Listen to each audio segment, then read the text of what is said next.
take a look at our Play Vig matchup for today. It's going to be Vegetable Juice up against Polar Ace. And speaking of Vegetable Juice, we had a word with Tsuki during the week to find out how he was feeling in our Razor phone.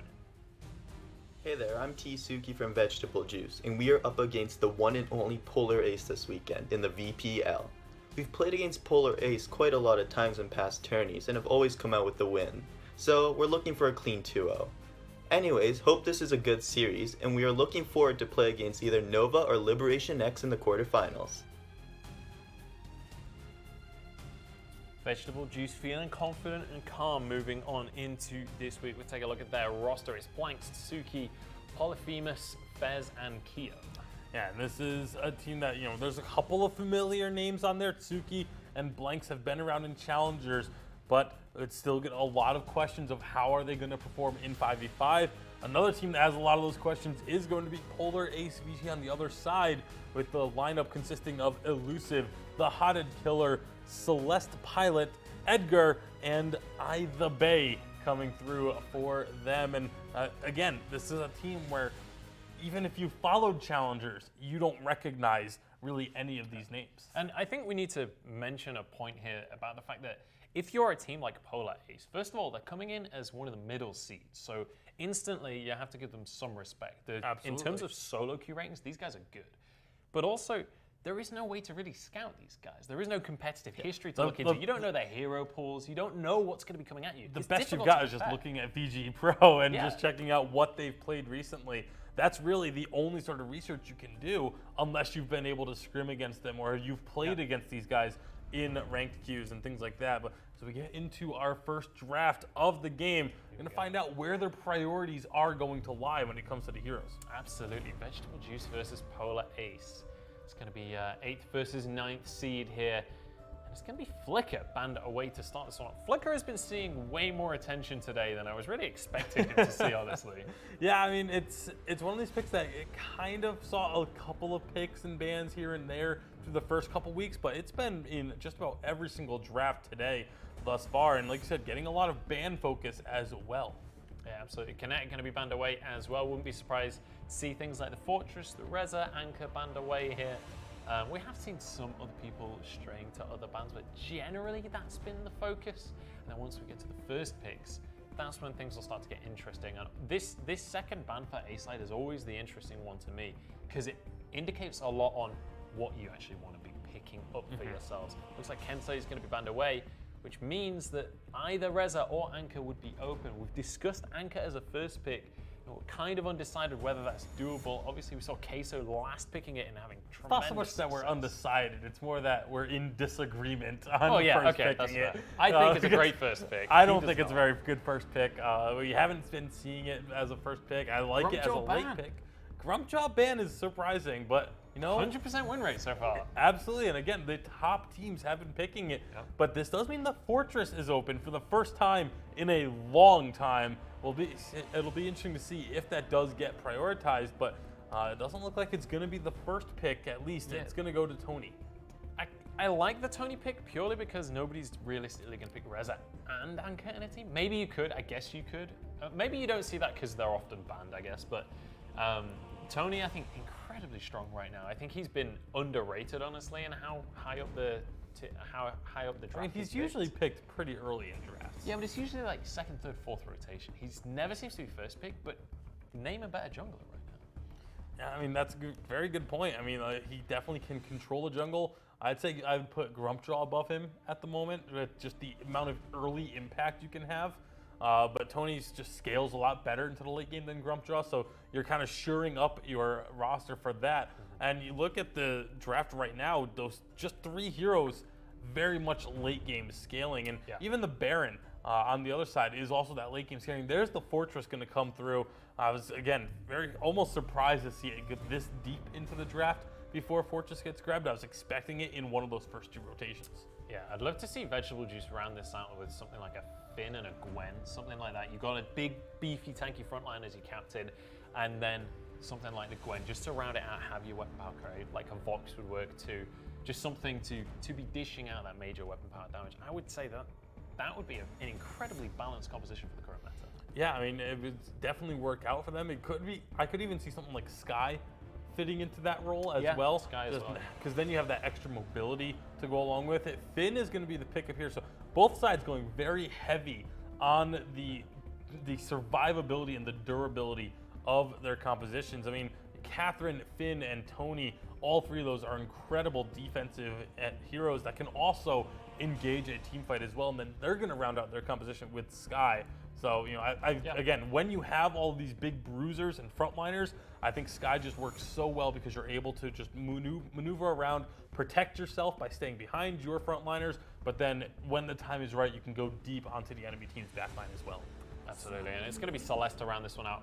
Pretty unsurprising there. They had no CP, they needed a mage. Yeah. Celeste is open. It's like, yeah, that's reasonable. But it does mean mega late game composition from Polar Ace. They need to be lasting as long as they can across the course of this game. They need this to be an extended matchup. Yeah, and a lot of that's going to stem from the early game and how they play early on. Because if I'm the side of Vegetable Juice, I look at that composition and say, all right, we need to go in aggressive. We have Finn, we have Catherine, we have lots of lockdown early on, and Tony as well for another stun.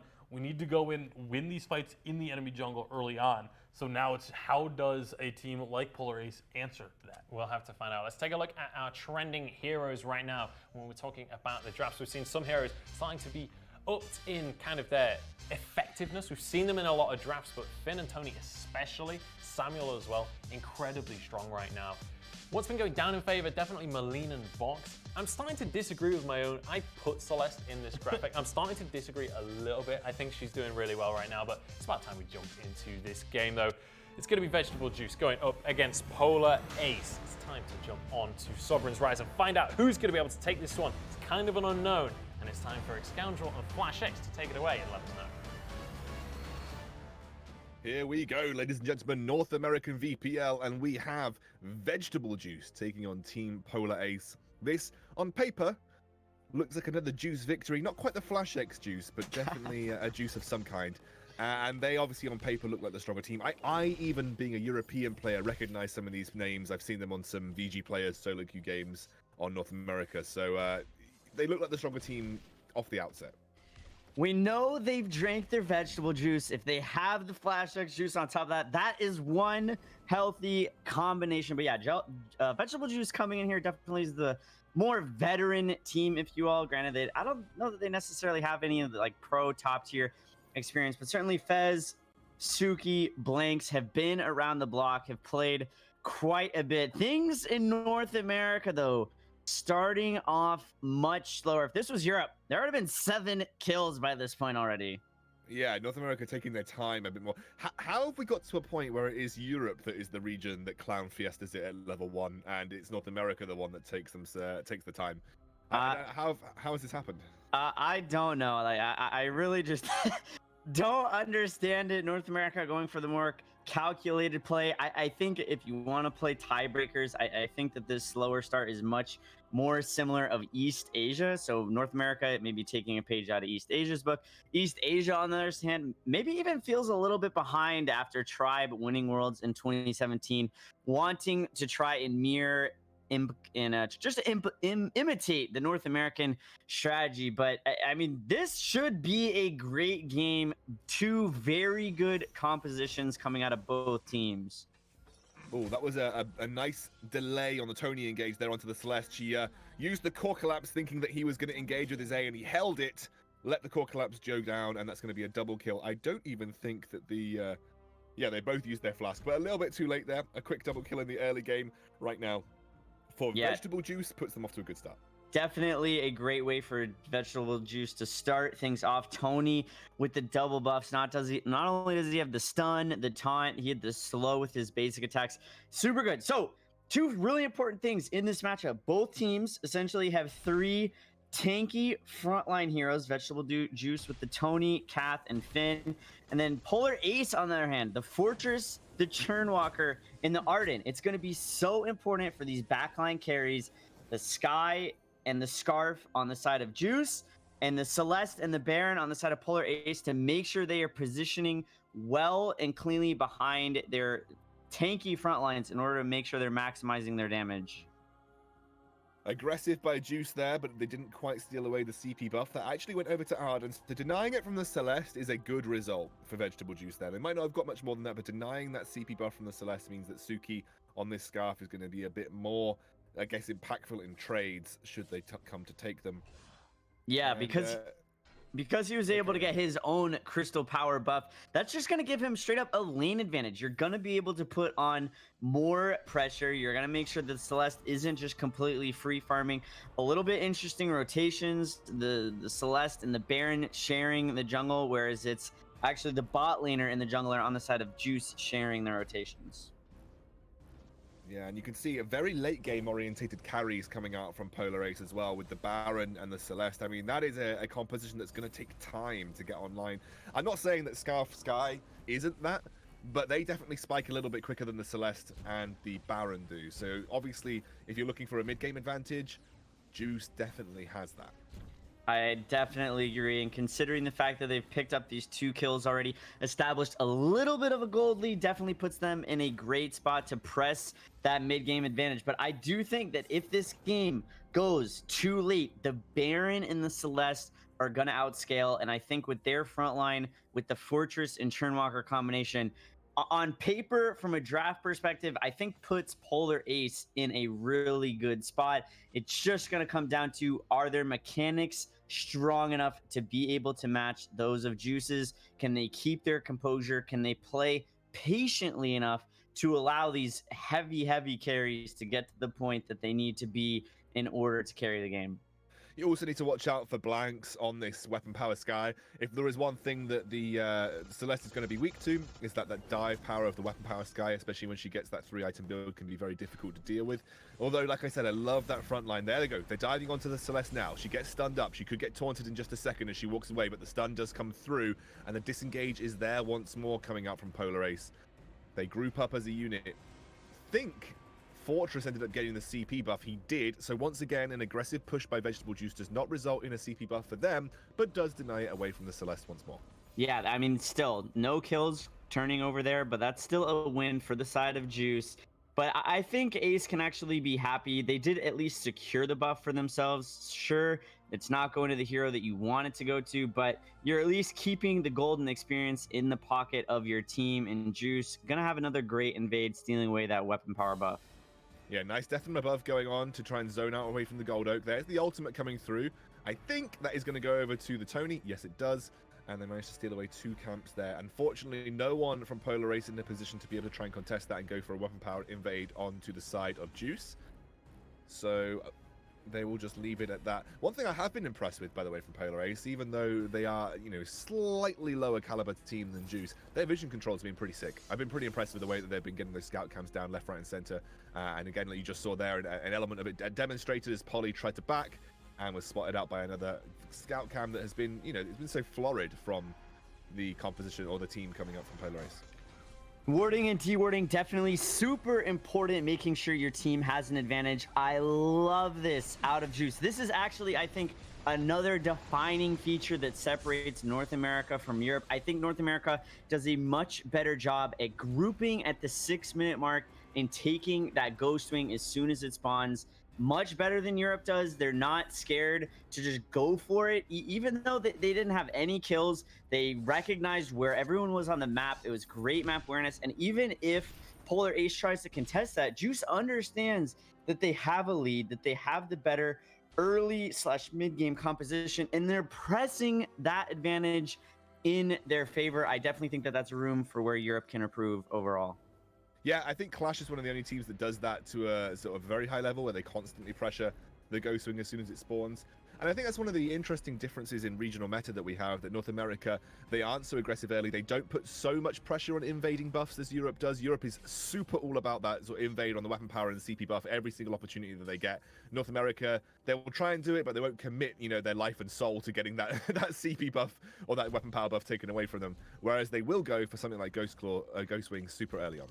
Absolutely. The duo of Catherine and Tony, so strong, able to pick off Benji up in that top lane. The amount of crowd control that pairs between those two heroes is so strong. One stuns, one taunts, the other one stuns.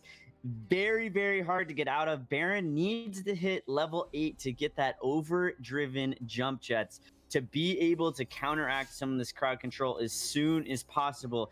And if he is continuously punished for poor positioning and is unable to block those abilities, that is also going to be critical in playing in Juice's favor.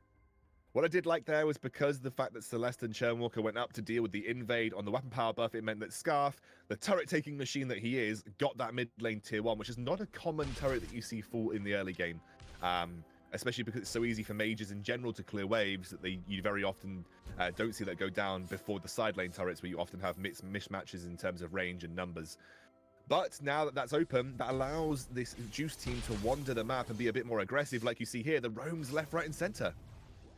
Yeah, absolutely. Great rotation up to the top lane. Baron, again, he jump jets. Not only did he get stunned immediately afterward, Catherine put up her Stormguard bubble. Baron did a ton of damage to himself, and then it was just a huge blast tremor coming in to take off the kill. And Juice putting themselves in great position. They have all the tier 1 turrets in every single lane. That's going to open up the map tremendously to enable them to rotate across the Sovereign's Rise, just playing fluidly as a team, especially as the Ghostwing getting ready to come back up. They're already posturing for it, trying to lock down some map position because they understand and know that it's coming back online, and they are going to want to take it as quickly as possible. Looks like they're going to go straight for it. However, Polar Ace, well, I thought they were maybe grouping for it, but it looks like they're just going to try and clear that mid lane wave. This should go over. There might be an ensuing team fight. We'll have to keep our eyes on it. Polar Race are definitely trying to get in there. The Baron ultimate does come down, lands a good amount of damage. Here goes Blanks. Great death from above. It's actually going to separate out the team from Ace, who managed to pull it in, but there is the Fin Hook. Having seen the Crucible, Scarf is going to toast them like an oven, and this is Polar Race getting very heavily heated up right now, and they can't actually contest this Ghostwing. That was a really nice pull off the back of that Crucible that was lit up from the death from above. Yeah, great stuff out of the side of Juice. They're up 6-0, 5K gold lead. Slow, methodical, very well calculated, pressing small advantages, building up their lead over time. Great split lane push right here. Polyphemus and Blanks in the bottom lane. Elusive doing what he can to try and contest. I don't know if it's going to be enough, though. No, I don't think so. Elusive is going to go down, and that's going to be another dive that's gone in the favor of Vegetable Juice. The first kill of the game goes over because Fez a little bit aggressive on that tier 2 turret in the mid lane, and unfortunately can't convert. Vividry now coming down to the bot lane, trying to not give away that this team is in his reinforcement, but unfortunately they will be pieced out very quickly as Banks and Polly kind of understand what's coming and back out. Yeah, absolutely. Things looking pretty good for the side of Juice. At this point, they just need to make sure that they continue to stay grouped. I actually really like how tight Ace is playing. They understand that they're behind, and in order for them to try and come back into this game, they need to find those numbers advantage style engagements where they can pick up a few kills and start to reduce this lead that Juice has built at this point. But with Juice picking up the advantage in this engagement, I do not think this is what Ace wants at all. No, unfortunately, Ace one and Tony ultimate that's going to push Bay back, and Churnwalker, not the target you want, but it has isolated Celeste, which was the important part, and Blanks is going to do what a weapon power guy does best and just decimate that Celeste. You can see Benji in the top lane. He's not interested in team fighting right now. He just wants to split push and farm. However, Juice look like they could be heading up towards that lane, maybe even going for Black Claw if it does not result, and that looks like what they're going to do. Look at this. Not afraid to just commit to an objective like this, and Black Claw at this point in the game pretty easy to take given that Juice is so far ahead. This is getting smelted, absolutely melted right now, and then despite the scout cam going down, they're not going to be able to contest it. A decent Celeste ultimate attempt, but unfortunately for Polar Ace, that's a Black Claw unleashed in the mid lane. Too little too late from the side of Ace.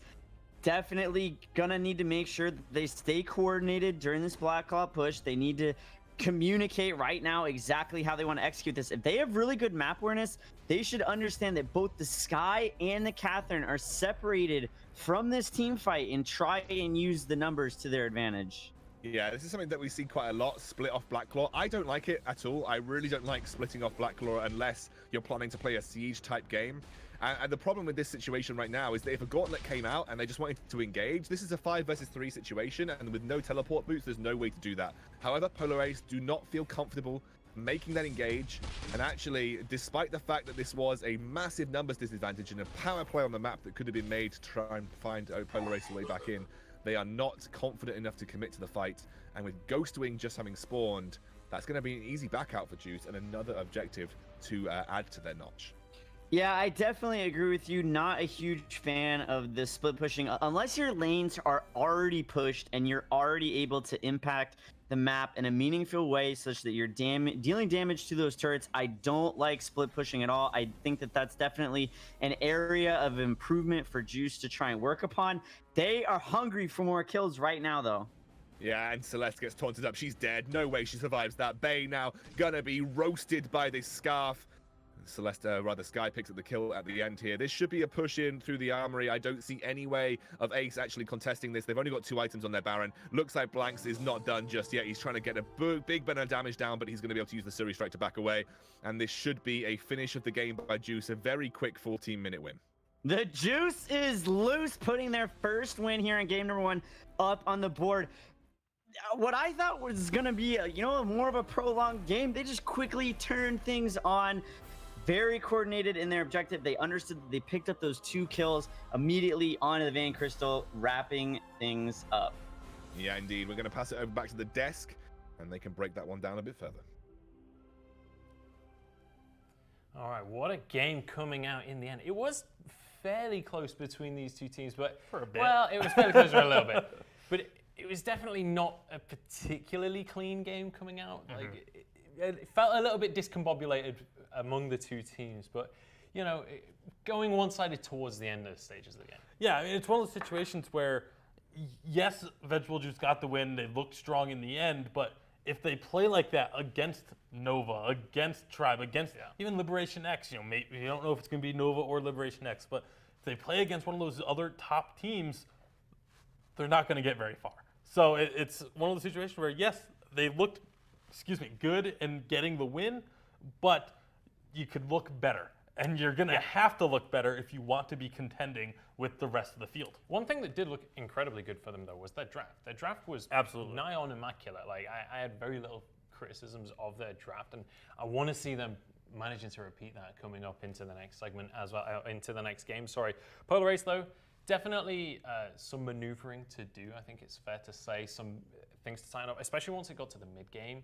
Kind of just being on the same page, knowing what you need to be achieving. Like, are we trying to pressure Black Claw? Like, are we split pushing here? Are we grouping up to fight? Just making sure that everybody is on that, singing from the same hymn sheet, essentially. And not only that, but just choosing your battles. There's one moment that stood out to me where it was Arden tries to 1v1 Sky, who's already got a massive lead, ends up having to blow the gauntlet just to escape that fight. And that's a massive that's a 2-minute cooldown. And you're just blowing it because you tried to 1v1 a carry who's got a lead. And this little decisions like that are things that you really, really need to clean up, and you need to clean up in a hurry. Yeah, let's take a look at the bracket. This is where we are playing here today. We're currently in Vegetable Juice versus Polar Ace. The winner will move into the quarterfinals, and their opponent will be either Nova or LiberationX. That's going to be our marquee matchup coming up a little bit later on. But we're going to be jumping back into Vegetable Juice versus Polar Ace. But before we do, I want to talk a little bit about the top teams we have here in North America. Now, Bacon, me and you disagree slightly on our power rankings here. Do you want to talk me through yours first, and then I'll rebuttal with mine? I mean, we agree on who the top 3 teams are. It's just a matter of where they get placed. I've got Tribe at the top because we've at least seen them be dominant here today. We saw them win the EPL very convincingly as well. This is a team that on paper should be the best team out there. Vision, we both agree, is the second best team. You look at this Vision roster, it's part of the former TSM roster, and it's also the old 3v3 Vision Gaming roster. That's what has me most excited about Vision. Then Nova, it was kind of a tough decision between Nova and Vision for me for second and third, but ultimately because of just the pedigree of the members of Vision that were on TSM, I feel like they have to be the number 2 squad because they have that preseason performance backing them up. Okay, so I'm going to disagree with you on Tribe and Nova here, because Nova right now feel like a team that's kind of hotting up. They feel like a team that currently are building. We've had a little bit of a hiatus, but every player I talk to is scared of Nova. Every single team that I talk to, Nova is the team that people are nervous about. Tribe, not so much. In the preseason, they finished third, and then more recently in Excoundra's tournament, they finished first, but most of the top teams weren't playing in that tournament. So it feels like, yes, Tribe have looked fantastic so far in their games. I'm not trying to take anything away from Tribe here, but we actually haven't seen that much in terms of big name teams that they've beaten recently. So against the big name teams, they came third in preseason. So I need them to prove something to me here. I need them to take these big games. And Nova, from what people are telling me and Vision as well, these are the two teams that are really scary in League right now. But the two teams we're talking about right now, Polar Ace VG versus Vegetable Juice. Our draft is underway. Kinetic going to be the first ban. It's a pretty standard starting off ban. And that's going to be answered with a Kensei as well. Yeah, so the two big carries taken off the board, these are the two that usually get left open as the toss-up of which one do you want to take. And so now, again, bans can go really any direction. We could see the Fortress, we could see the Reza. There's a lot of different options available for the bans. It all depends on who you want to be open to you for your first pick rotation. Yeah, absolutely. Churnwalker ban is definitely a curious one. We've seen a lot of Churnwalker today, to be fair, but it feels, even if it's impactful, it doesn't feel like necessarily ban-worthy, unless maybe Gabe Bizzle's playing it, I think, or Flash perhaps as well. But Anchor going to be banned away, which means Grumpjaw first pick. That's, I mean, Reza's open as well. You could have gone with the Reza Fortress as well, but Grumpjaw definitely. Grumpjaw has shot up in priority this week. They banned it away last game. Now they get it on their hands. If they feel like it's the strongest pick, then they feel like it's the strongest pick. So obviously, they didn't want their opponents to be able to play it in game number one. So you have to do something different. If you're Polar Ace and getting this Grumpjaw is something a little bit different. Maybe they can use this Grumpjaw to get that early game pressure and potentially look for early game team fight victories. But they need to do something different from game one. And so I would like to see them actually draft around this Grumpjaw and go for another, very early game focused, very pick potential heavy type of hero. The Anka is available. Could be building a composition around her, looking to get her online early. Yeah, absolutely. Fortress going to be locked in here. So far, just very strong picks. Going to be starting this off. Celeste Pilot hovering the scarf against his own name. Celeste is available, buddy. It's in your name. I feel like you should just go for that. Scarf is going to be the lock-in. I mean, Scarf, obviously, a very good pick, being serious. But Lance is going to be hovered as well. Lance seems like an interesting pick here, not because he's not good, but because I feel like things like the Arden are just outright better right now. Well, I would say it's better if certain heroes aren't on the board. There are heroes that Lance just does exceptionally well against, but none of those are picked right now. So I definitely, at the moment, I think Arden would have been a much better pick. Samuel, Lance does pretty good against Samuel. You can body block a lot of his shots coming through, but there's going to be the Arden that you were alluding to. But without having stuff like a Scarf or a Sky or other heroes where you can body block a lot of their damage, I feel like that's where Lance really excels. And so he's a much better pick later in drafts once you've already seen what your opponents are bringing to the table. But the fact that they went from this early with only knowing Tony and Fortress, neither of those two are really shut down by a Lance. Maybe we're about to be shown that maybe Lance is a pocket pick for one of these guys. That's very possible. Obviously, like we've been saying, these guys, a lot of them don't have a huge competitive history, so this could well be the pocket pick coming on through. We could see something amazing come to our screen. It's going to be Vox and Lorelei locked in to round out Polar Ace's composition. Yeah, we did see Lorelei do exceptional work earlier today, but that was with a player that was playing incredibly aggressive with Tricky. So we'll see if anyone on the side of Polar Ace matches up with that level of aggression we saw earlier to really take advantage of the Lorelei and all that she can bring to to enabling a carry. Yeah, absolutely. On the other side, though, it feels like Vegetable Juice, they have a very aggressive composition themselves. They've got Fortress, Arden. They have so much hard engage to be able to force these fights. The carries just need to follow up on that. They can really make these team fights happen. If they can execute that win condition, that's the beauty of an all-in composition is if you can just force that all in and you're all on the same page, it's a very easy win condition to pull off. Yeah, absolutely. But it's also a very risky win condition because if you do go all in and you don't get the kills you're looking for, if you go all in and Lance Githian walls your entire team into a wall, you're now in a whole lot of trouble. So you have to play it right and you have to play it aggressively, yet with a hint of caution in there. I'm not convinced by the Lance pick. We'll see if it's going to be enough to stop this, but I don't think it will be. It's time to jump into game number 2 here. Vegetable Juice against Polar Ace. 1-0 to Vegetable Juice. We'll see if they can turn this into a 2-0 in a moment's time. Welcome back, ladies and gentlemen. We are into our second game here. Polar Ace swapping over a couple of heroes this time, Flash. Looks like it's going to be Polar Ace taking the Scarf, running the same skin, and it's actually going to be Blanks running on the Baron.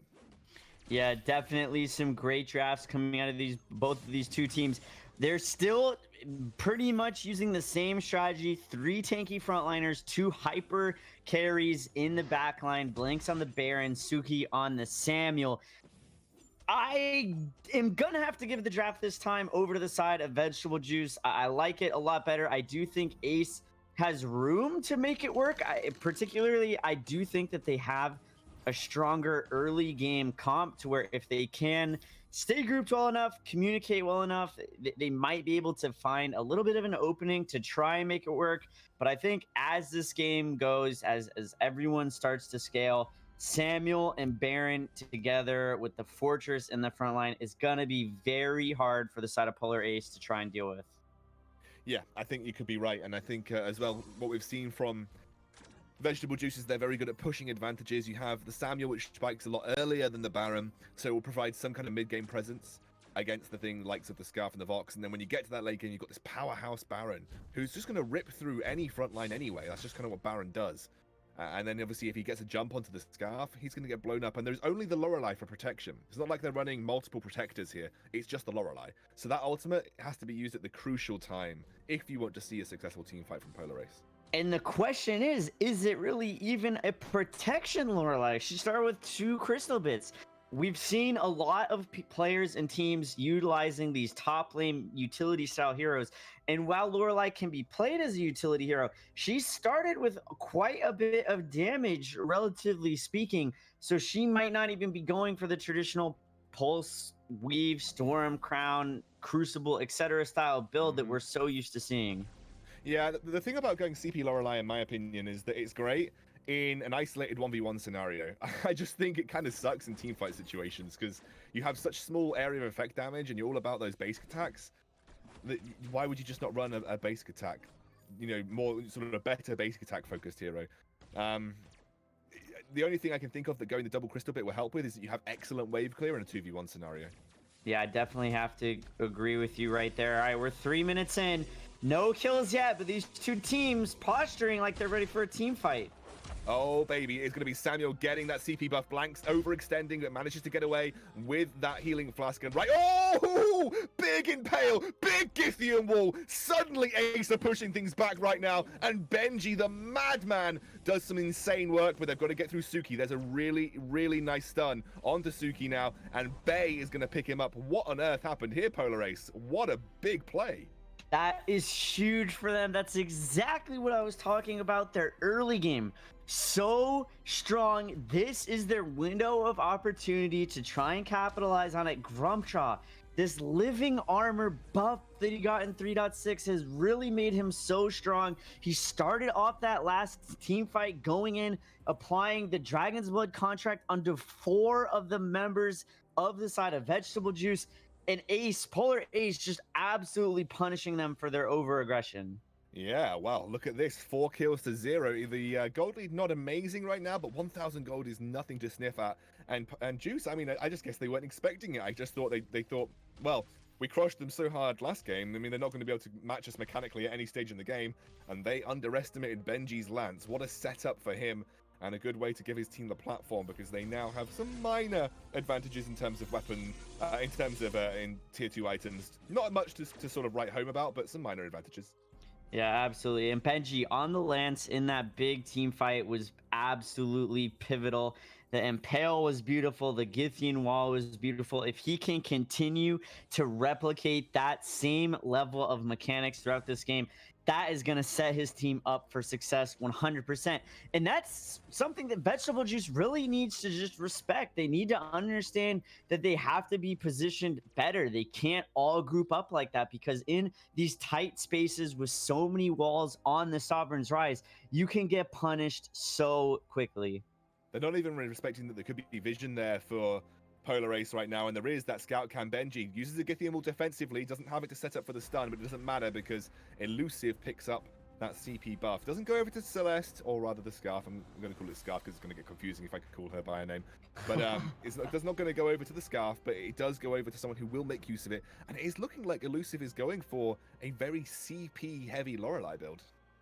Yeah, absolutely. There's definitely going to be a lot of damage. Suki in a little bit of trouble. He needs to kite away here. He will Great do pressure by the side of Ace. Yeah, but that's the Crystal Treant that they're going after. Unfortunately, they didn't get the kills that they wanted, and therefore that's allowed Juice to recuperate, and that's going to be a Crystal Treant going over to the Samuel. There is no group up around 6... Well, there is a group up around 6 minutes here. Can they go for it without getting engaged on is the question. Lorelei in the top lane, she's not there at this point in time. Samuel picks up his first big item spike. Now they're looking to go in. Vividry actually gets out. There's the Oblivion. Nice dodge. Fancy feet. Left, right, and center right now for Polar Ace. And it is going to be a very risky Ghost Wing if they want to go for it. They wanted to take that level 6 group up. Looks like they're going to continue to do so. It is risky to do this, though, Flash. I actually think that this is a great, very knowledgeable play out of the side of Juice. They see the Scarfs in the mid lane. They see Lorelei in the top lane. They understood that Grumpjaw was really too low to contest. There is going to be a little bit of pressure from Box and the Lance. Not going to be enough, though, to steal away that Ghost Wing. Yeah, I think if Polar Ace were a bit more organized, that could have been a fairly easy contest with the Scarf there. Just because everyone was running so low, you didn't need to commit. You could have used Spitfire and Goop just to create a bit of pressure. So I think a better team actually might have punished that. But I agree. They saw the back of the Grumpjaw. They knew he'd back. They knew they had a man advantage on that side of the map. And with the Scarf pushing mid lane, I guess they made that assumption that Ace weren't going to contest. So it was a really nice heads-up play. I just think if Ace had been a bit more confident, that was an easy contest for them. Yeah, I mean, every team definitely has different methodologies as to how to play different objectives. I think that you do have to give credit to Ace for their top lane pressure. Big team fight, though. They're just not respecting that Lance. He gets another big impale, and now Vox looking to clean up. Oh, when are you going to learn, Juice? You just can't let them do this. That's a big, big taunt, though. This could be time for blanks, but that's an early Fountain. A Fountain first item coming out for Benji, not going for the Crucible, and maybe that baited Juice a little bit there because they obviously didn't have that in their arsenal because Kyo had already died off. And now, it looks like Polar Ace going for this mid lane tier 1, and suddenly Juice not in that commanding position that they were in the previous game. So despite Juice having the Ghost Wing buff, it is Ace who continues to dominate this mid game, continuing to really just excel at the early game pressure and very small lead that they had. They're 6-0, much, much better confident gameplay out of the side of Polar Ace. Definitely a really good display of composure, not to get inside their own heads despite dropping the first game. And they're going to look to pressure this bottom turret, which is the last tier 1 turret they have for the side of Vegetable Juice. And once that goes down, it's going to be very easy for Polar Ace to be able to rotate across the Rise and continue to pressure all lanes. And you can see Scarf actually hitting some nice item spikes. He's already picked up that Spellfire, has got a decent amount of gold in the bank. One of the things is that I'm impressed with that they are keeping up in CS. You know, something that I think they fell behind really easily last game is that their CS was very... their CS was struggling quite heavily, but this time around they're CSing really nicely, and actually Polar Ace with a 2,000 gold lead now, so they've actually extended that gold lead that they had in the early game. Is it enough though? Because Blanks has already picked up his Serpent's Mask, and he's very close to finishing that breaking point. That is a Baron that is accelerating himself towards a late game weapon power build here, and actually that puts a timer for Ace to do more than they are right now.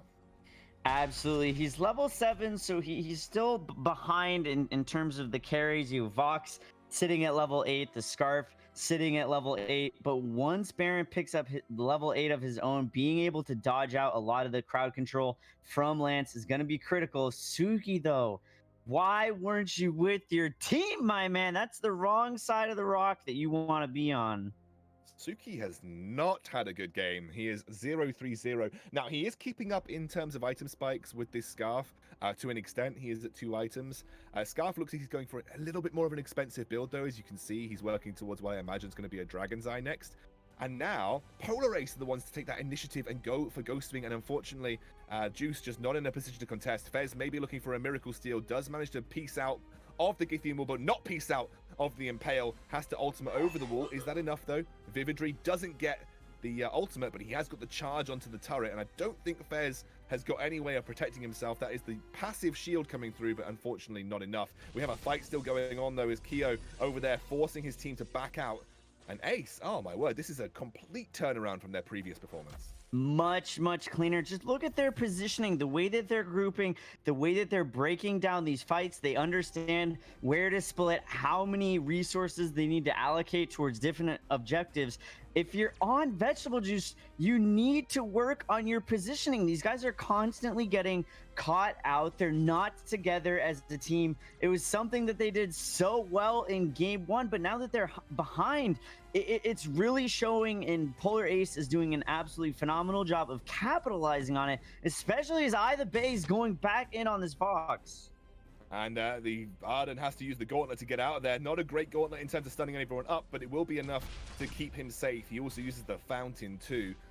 And that means there's no way there's going to be a CP buff contest. I think one of the major mistakes that Juice made is they just kept running like lemmings into that CP buff area from Polar Ace, thinking they could contest. And the Lance was punishing them every time, and that has resulted in what you see here. One of the only issues that I have this game is that the CP Lorelei, I feel, will be a weak point for Polar Ace. I just don't feel that front line is going to be good enough versus a Baron as this game scales up. I think that's a really good point. We said it at the start of the game. It's going to be up to Vegetable Juice to play this patiently enough and allow their carries to scale. I do think that Baron can completely take control of this game. But if you look at Vox on either Bay on the flip side of the coin for Polar Ace, sitting at 5-0-3 is exactly what he needed to accomplish in the early game and mid game. And he himself might be strong enough to just put the team on his back. Yeah, I probably agree with you. I don't think the crystal heavy build on Lorelei is the right direction that Elusive should have gone. But if he's just in the back line throwing out stuns, throwing out slows, and he drops a water wall into Vox, that's going to be something that can really punish Juice. Big team fight opening up here. That's huge damage from the Samuel. Forces up the early fountain. That's a kill. Right now, the first kill of the game. Unfortunately, Scarf turns around. He burns Suki to a crisp. But Blanks is the one that you've got to worry about. Those breaking point stacks are starting to hurt. He's going to get a triple kill. Suddenly, this Baron's online. And right now, Juice managed to find a huge comeback fight. That is huge for Juice. Definitely going to turn their attention straight on to Blacklaw now that that's online. Blanks, he started that fight off beautifully, building stacks, and as soon as he felt like they had ramped up, he jumped in, went straight onto the Vox, which is essentially the critical point for the side of Polar Ace, and was able to get his team a really nice team fight. They're going to secure Blacklaw. Polar Ace almost with a big steal right there. That would have been absolutely huge if they could have secured that. Gonna be interesting to see how they execute this Blacklaw push, though, with Blanks on that Baron going into the top lane. Yeah, it's something that I do have a little bit of an issue around, but it is just that first tier turret that they're working on. It's not huge. That's a big ultimate. Hits 5 members. That's hard to do as a Baron sometimes. And now Juice are being forced back, or Juice are forcing Ace back from this tier 2 turret. Blanks finally joins. That is an aggressive push coming out, just zoning away with the fortress. The Tony jumps in to give them space for this tier 2 turret, and a 2 turret take off Blacklaw. Is it good enough? It is good enough for them to now work their way towards Ghostwing. I really like this from Juice. Super heads up play. They understand that Blacklaw still has a little bit left in his tank. Blanks goes, steals away the weapon buff. I think that they're just trying to bait out the Blacklaw at this point. If you're Ace, you do have the cam down there, so they know that it's not too much of a threat. But on the flip side, if you're Juice, you see Lorelei in the top lane, why not go for it? They see the recalls come out, they see the cam, they can go in, get rid of it, and this might be a free Ghost Wing for the side of Vegetable Juice. Really nice positioning from Fez, if I'm completely honest there. Flash, he just waited. He was like, okay, we're going to make them think that we're not doing it. They might not want to commit because they don't have the man advantage. As soon as they backed, free Ghost Wing for Juice. They are quite low now. That's a big Vox ultimate. There goes the Arden Gauntlet. This is going to be a huge one if Juice can take it. Massive damage. The splash damage left, right, and center. That's a double kill. Is it going to be a triple? He's got the squishies on the back line. Blanks is searching for it. He might get the triple. He does. He's converting. He's going for the quadra, but it won't be the penta as the Grumpjaw backs off. And so we'll have to cut the hype a little bit short, but that is late game Baron online now. The build, Serpent's Mask, Breaking Point, Tornado Trigger, very popular build among weapon power carries because of those changes to Tornado Trigger and how powerful Serpent's Mask is right now. And he is hitting like a truck. Ace, it's a Baron. You can't group against a Baron. You're going to give him way too many stacks. Blanks just 1 jump jets at the start of the fight. Got him up to almost 10 stacks. At that point, it's game over. He's going to be dealing way too much damage. You can't do that. You need to be able to stay spread out. Otherwise, Blanks is just going to completely take this game over. And then Elusive, one of the squishier carries in this game because he did go that Crystal Power path. Also going to enable Blanks to build up stacks very, very quickly. They're going to melt straight through that backdoor barrier like it's butter and be able to continue to rotate this game, swinging back into the favor of Vegetable Juice. And Juice look like they're in a great position to close this one out soon. They have Black Claw coming back online moderately quickly, and they can take that when it next comes up. They're going aggressive in the jungle, though. They want to take this. They do get that Gold Oak. And now, oh, what a great Tony ultimate. That's isolated the Vox, well, I think the damage, the fortified health coming up from the Slumbering Husk was enough, I thought, but that was just going down to Tony at the end of the day. This might not be a massive winning team fight. I can't quite tell at the moment because Suki manages to get a huge Oblivion off, zoning away the Lance, and right now Tony chasing the Grumpjaw down the sidelines. Not a massive win team fight. They still have lots of wave clear to deal with the Scarf and the Lorelei, but I was just not expecting that. That was a massive Tony ultimate. I was thinking that if you're Vegetable Juice, you might want to wait until the Gauntlet comes back online. It was critical in the team fight prior. It's not going to matter, though. Baron, again, Blank's doing such a good job. His positioning has improved dramatically compared to the start of the game. And now that he does have those big, big items online, he is shredding through Polar Ace. Is going to be very hard for them to be able to contest this Black Claw capture. Definitely going to be taking down the Black Claw. Ace positioning like they want to contest just a little bit, but they little bit too late. Black Claw on the board, coming down the mid lane. This might be the final push of the game coming out of the side of Vegetable Juice. Sorry to leave you there, Flash. I got a phone call. Had to quickly pick it up. But thank you so much for covering me. Oh, right, you're so welcome.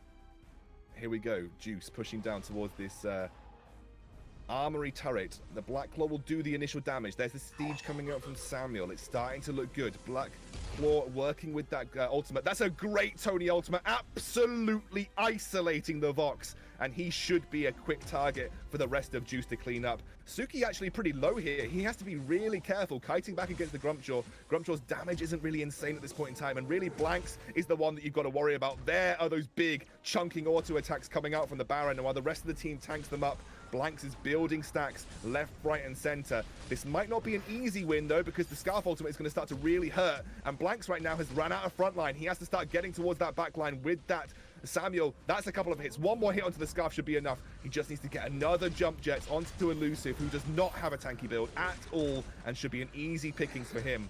Vividry already used his A, so can't jump onto the fountain. But I think at this point in time, Black Claw, Suki, and Blanks will be enough to win this series out, and especially as Fortress just teleported back in. So this should just be a final push here from the Fortress with the Black Claw, and they should be able to clean this one out. This will be a 2-0 victory for Juice. Well played, Vegetable Juice. A clean 2 victory indeed. Game 2, though, not as clean as Game 1. There's definitely areas for them to improve. I like this stuff. I think that this is definitely a team that some of these other teams are going to have to pay attention to, going to have to watch out for, because there are moments that it looks like very high-level Vainglory gameplay that is definitely respectable, and I think Juice can be very happy about going forward. Yeah, right. Well, that was an incredible game. I think, to be honest, Polar Ace really showed a lot of heart in that early game, and Juice had a good amount of gut to bring it to the late game where the Baron came online. But we'll hand it back to the desk and see what they have to say. Holy blanks, what a game coming out from the Baron. Blanks absolutely on fire. I don't even know where to begin talking about that guy, because even right at the very end of the game, he was making plays. I mean, this game started off looking like it was going to be the side of Polar Ace getting the win. Like, they had a commanding lead using that Grumpjaw and Lance early game. But then once that Baron got a couple of items, it feels like we're just repeating things that we've said in 3v3 of once Baron gets a couple of items, he starts to take over the game. Like, that's exactly what we were saying in 3v3, and it's obviously still the case here in 5v5. One of the big things as well was the Scarf just wasn't having an impact, and there was no reflex block built early on in the game, and every single fight, Suki would just pop his sleep over into the back line, put Scarf to sleep so he's dealing no damage whatsoever, didn't have a reflex block to block it, and in the meantime, Blanks is just tearing the entire team apart. Incredibly well played there by Vegetable Juice to come back from, it was like a 4,000 gold deficit as well at about 12 minutes. That is a serious comeback for this team. Yeah, I mean, it felt like Polar Ace got that early lead and then just got complacent with it. And we're like, all right, we got ourselves a big lead. We could just coast the rest of this game, push it to game number 3, and just rinse and repeat for game 3. But they didn't adapt to the fact that all of a sudden Vegetable Juice was getting their builds on. They were hitting their late game power spikes. And Polar Ace just did nothing about that. Yeah, absolutely. Fantastic stuff coming out from Vegetable Juice. I think well and truly, with a comeback in there, I think they've well and truly proven that they were the better team here today. Let's take a look at our Razor Phone bracket as we move on with our day. That's going to be Vegetable Juice moving on forward, which means it's about time that we now look towards our remaining matchup here in the round of 16. Nova Esports up against LiberationX. This is a matchup and a half. Now, obviously you can see we almost have all of our teams into the quarterfinals, just 3 more to decide. And we're going to be deciding whether it's going to be Nova or LiberationX moving on forward. Yeah, this is a matchup that we talked about it last week, where it's almost a shame that it's happening in the round of 16, because I would love to see both of these teams move on from this point. But unfortunately, only one of them is going to make it there, and it's now do or die time if you decide LiberationX. The comeback story for LiberationX from the first ever North American Live champions, now trying to make a resurgence, be the first ever North American 5v5 champions as well. We'll have to see. Honestly, I'm just excited to see Nova heading on to Sovereign's Rise. Before we get on into that matchup, though, let's have a word from our sponsor.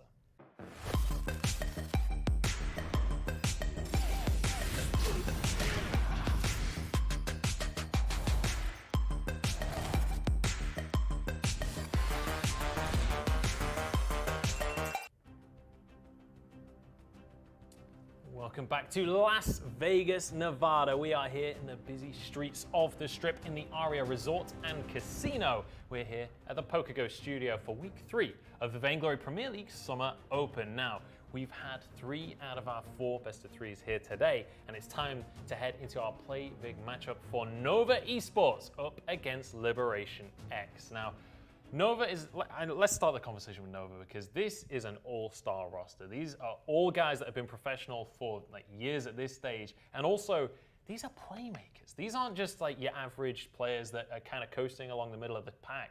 These guys want to make wins happen, and fast. Yeah, and you look at really top to bottom on this roster, starting all over, Truth, Delphi, these are names that have been playing competitive, as you mentioned, for over a year now, at the shortest time, really. And they're all just known individually from different teams for being playmakers and being able to carry different teams through to higher levels of play. But now that they're together, they're able to just kind of, it's worked. It's a lot of individual players. Like, this is one of those teams where you look at it and you think, okay, yeah, they're all individually good, but once it comes to the team fighting, they're going to collapse and fall apart. But that hasn't been the case for them. We saw it in preseason. We saw it in a couple of games here and there mixed in since during the off time between the preseason. But these guys, they're the real deal. Yeah, may well be. We'll have to see, because it's been a little while since we saw them play. Last time, though, was in our Rockstar Rewind of the preseason games. We can take a look at kind of what was happening with Nova back in the preseason. They actually lost against Rogue fairly early on in the season, and this was a painful loss for them as well. But we saw them evolving across the course of the season, and even upsetting Tribe later on. Yeah, early on, it definitely seemed like there was a bit of those growing pains, a little bit of that synergy not being on point, the team still trying to find their identity. But as the preseason went on, over the course of just 5 weeks, we saw this team grow and become a much more dominant force, and a force much more in line with the sum of its parts. Yeah, absolutely. And the parts are the main thing that realistically is what makes this such an incredibly strong team. And I want to take a moment to just talk about starting all over, because I feel like when you think of Nova, he is the guy that really stands out from the pack. And that's saying a lot, because you've got guys like Truth of Light on this roster, who in himself is an incredibly strong player, but starting is just an absolute god when he's on point, but he can be inconsistent, and that's what we're going to be looking out for today. Yeah, I mean, that's always the story with starting all over, is will he be performing at the top level? Because you go even all the way back to when he was on Hammers, and when he was the core component for Hammers, it was always, is he going to play to the top level, or is he going to play over aggressive, step a little bit too far out of line, and then get caught and taken down and leave his team out to dry as a result? And more often than not, recently, we've been seeing this starting all over that has been able to perform at the top levels, just push heroes to their limits, but know where those limits are, and just towing that line dangerously, as opposed to when they'll just go ignore limits and just go way past the line and end up running out of space. But that's the beautiful thing. That limit is where you see the glorious plays. Yeah. Let's take a look at some of our major players here in North America. Now, starting all over is absolutely going to be one of them for Nova, but I also want to talk a little bit about Cos from Vision Gaming and Status from LiberationX. We'll talk about Cos first, because he's on Vision. He's not going to be playing until tomorrow, but he's kind of the mastermind of the jungle. He's renowned for just his knowledge of how to play that jungle and how to read his opponents. Not only that, but just of innovating in the jungle as well. On TSM, he was playing heroes in the jungle that no one else was touching, let alone touching in the jungle. And so he was able to make them work. CP Baron in the jungle is something that he pulled out against Tribe even, and picked up the win with it. So he is not afraid to branch out and try something new. And it's one of those situations where you have a mind like that working in the game at such a young age too, able to just really allow the rest of the team to kind of be very free thinking in how they go about things as well. Yeah, you kind of open everything up for the rest of your teammates. As we talk about our North American top players, we have to start talking about Status here for LiberationX. Now, Status, he's also a jungler, and he's been probably a little block. Annoyed that was the picture you used. That's the one I had. That's the one I had. But Status, definitely a guy that he has been around the block. He is very much a voice of experience and a voice of kind of stability within any roster. And I think that's incredibly important to have, especially in the jungle position, because you're kind of the one that sets the pace of the game for your team.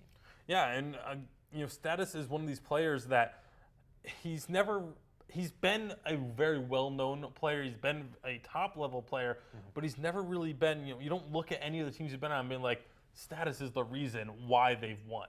And he's always been this player that's just very consistent and is able to kind of keep everything together. And that's almost as important as one of these highlight reel, playmaking players that you think of when you think, okay, why did they win? Kind of you need both. You parts. have to have the support. You have to have someone who fits both shine. roles, and Stat is definitely one of those more. He used to just dominate the jungle, but now it hasn't really been to that level in recent history. Honestly, in 5v5, it doesn't feel like jungle is that kind of role, honestly. But let's take a look at this matchup, starting off with our rosters here, brought to you by the Razor Phone, of course. We'll look at Nova Esports, Delphi starting all over, Truth, Eco, and Erica Kane. All 5 of these players you already know either from preseason or from before. Every single one of them an absolute superstar. Yeah, and speaking of superstars, you look on the other side of the rise with LiberationX. You've got Marto, Sam916, Status, and Demon. Demon, you may know as some of his other names. He was King, Zero.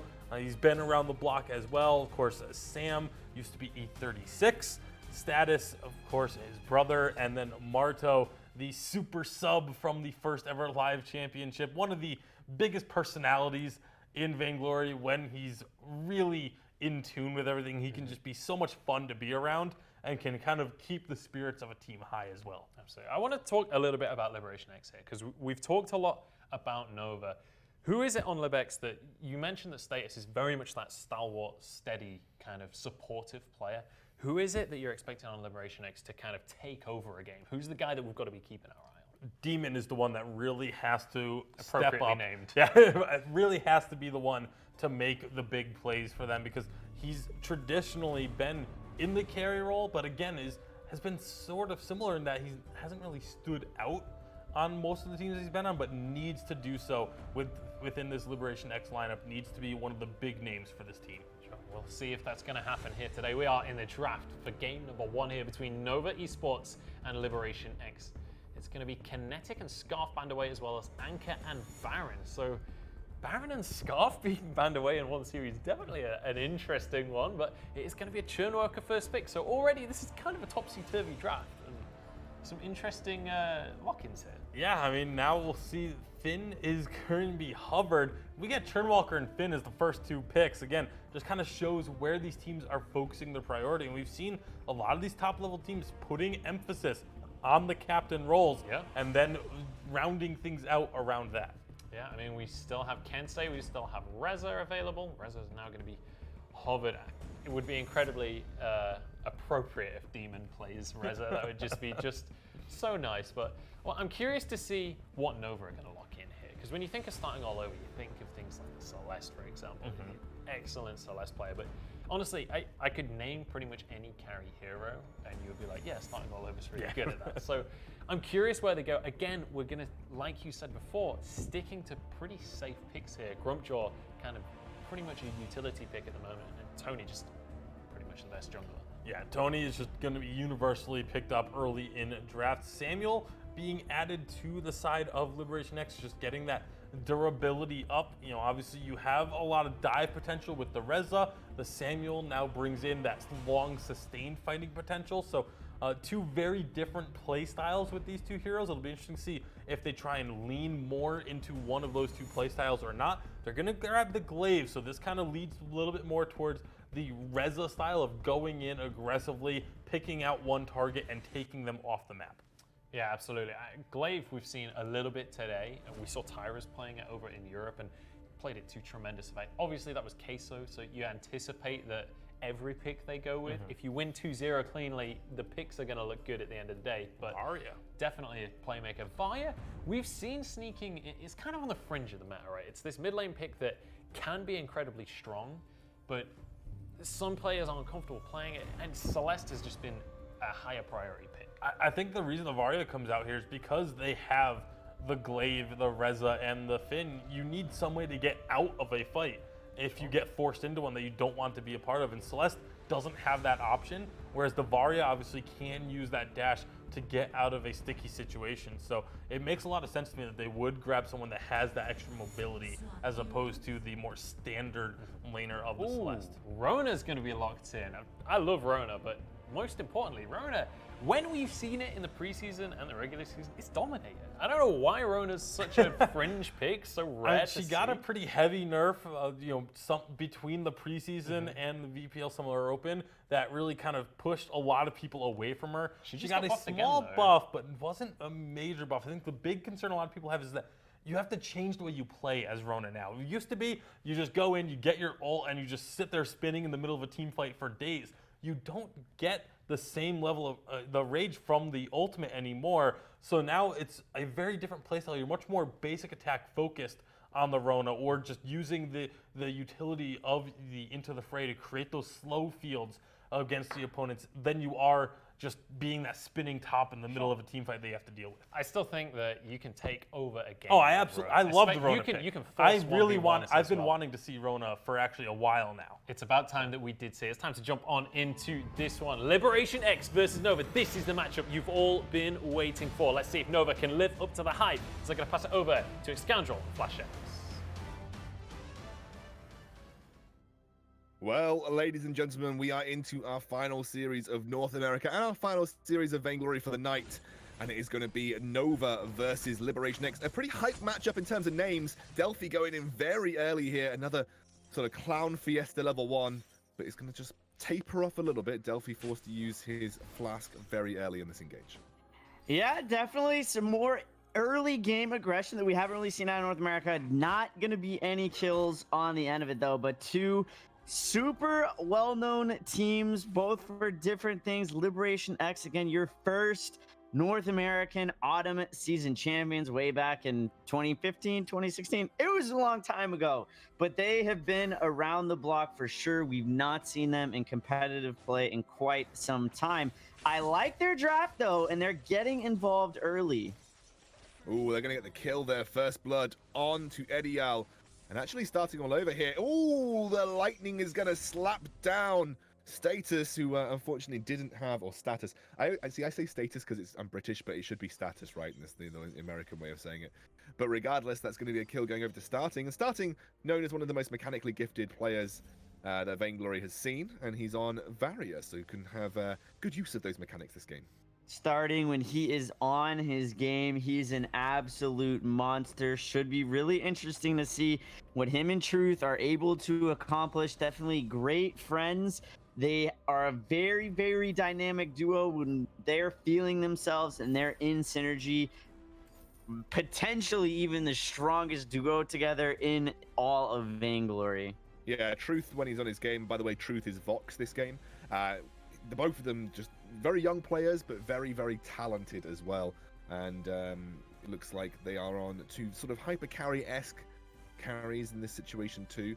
I'm looking forward to this game just because you've got the Swollest team in VG going up against potentially one of the the more mechanically gifted teams in Vainglory as well. With the least swole. Yeah, the least, I suppose so, but I don't know. I mean, I don't know what every single one of these players look like. So I just obviously know that Starting and Truth ain't gonna be swole compared to pretty much everybody on the LiberationX roster. Have you seen Status recently? The guy's a monster. He's huge. He's huge. He definitely fills out his jersey, that's for sure. But Status also on this Rona, not a pick that we have seen very often, but a pick that you can be very aggressive on. And he's looking to take down Edial on Tony up in the top lane. Oh, he's diving here, diving hard. I think he's going to go down. Yeah, pop the flask a little bit too late in that situation. Maybe wouldn't have made a difference anyway. And that'll be a 1-for-1 trade. Do you know why we don't see Rona Flash? Do you know why? I think that really because there's just so much crowd control in 5v5. I actually think that it's going to be quite the uphill battle for Status with the Tony, with the Grumpjaw, with the Churnwalker. Both Vox and Varia are quite mobile as far as backline DPS style carries go. So I think it's going to be tough for Status. I think he's going to have he needs to have a very strong early game if he wants to be successful throughout the course of this series.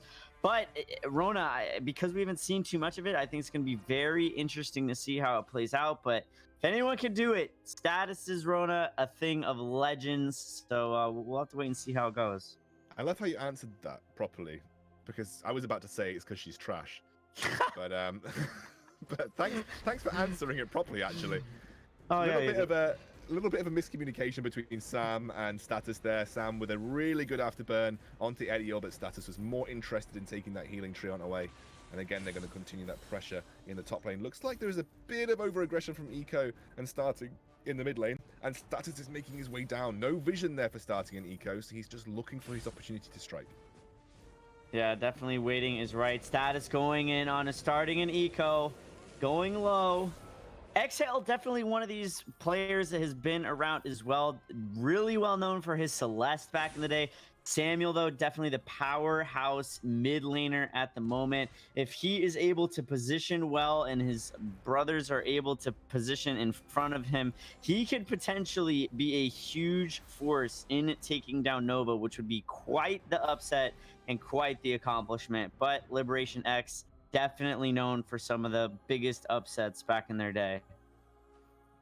I want to see it because this would be, I think, whilst the names themselves lend to it being obviously an even matchup for a lot of people, it would be an upset. I think Nova probably on paper are considered the better team just as of current state. But like you said, Liberation X can always pull something out the bag. Never count these guys out. Very, very good unit. They work really well as a team together.